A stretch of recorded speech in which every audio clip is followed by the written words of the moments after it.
สบายดีสบายดีทุกคนสบายดีตอนสวยมากินข้าวสวยน้ำกันมื้อนี้บ่มีหยังหลายเด้อมื้อนี้เด้อมีแต่นี่แหละข้าวจานเดียวข้าวจานเดียวกินกับหมกปลาแซลมอนเนาะเฮ็ดหมกแซ่บทุกคนใส่ไข่น้อยหนึ่งแล้วก็ใส่ผักชีแล้วก็ใบอีตู่เนาะแล้วก็หอมหัวใหญ่หอมหัวน้อย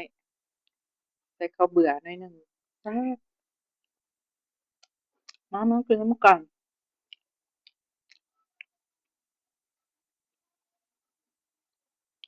กินข้าวจานเดียวมื้อนี้มีจานเดียว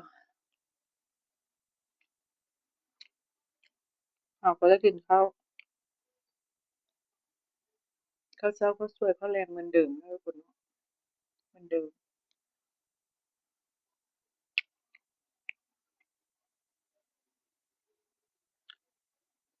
ปลาแซลมอนนี่ก็สิแม่นส่วนพื้นท้องเด้อพื้นท้องแล้วก็ส่วนกลางส่วนอันหยังมันนั่นแหละแต่ว่าถ้ามันเลาะเอากลางออกแซ่บเฮ็ดหมกเฮ็ดหมกแซ่บกว่าแกงอีกมื้อหน้าซื้อมาเฮ็ดหมกอีกมากินนำกันทุกคนบ่กินหยังยากเนาะยามเวลาหิวอันใดก็แซ่บ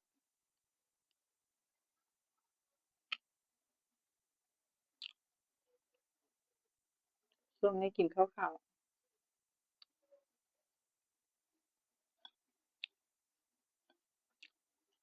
ข้าวกล้องก็มีอยู่แต่ว่าลองพักเบิ่ง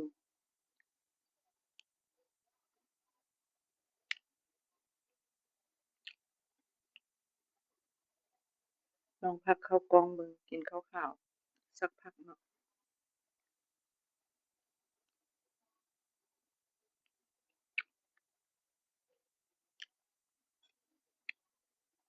ยามหิวอะนะทุกคนกินข้าวเจ้าร้อนๆสิใส่น้ำซีอิ๊วหั้นนะก็ยังแซ่บทุกคน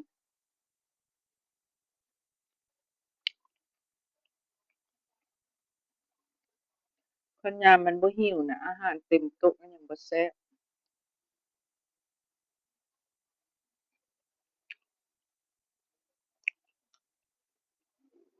กินแล้วกินตอนหิวเนาะกินอันใดก็แซ่บ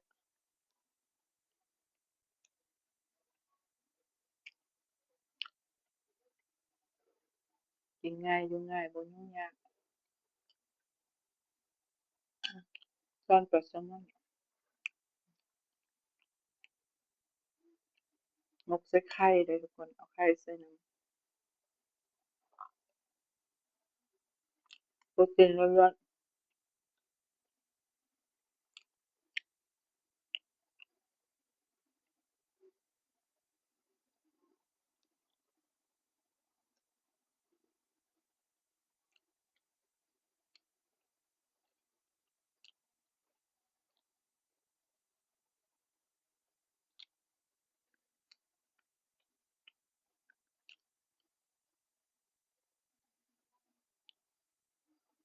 กินไวไปไวกินไวไปไวข้าวจานเดียวกินไวไปไว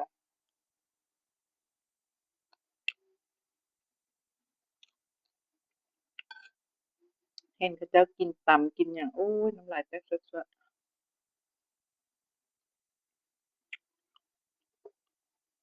อดก่อนเด้อใจเด้ออดก่อน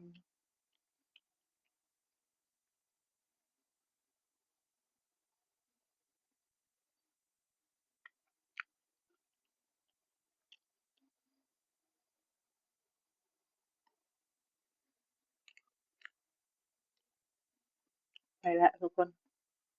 ข้าวจานเดียวมื้อนี้เจอกันคลิปหน้าเด้อทุกคนเด้อฮักแพงเอาวิละมุนเด้อ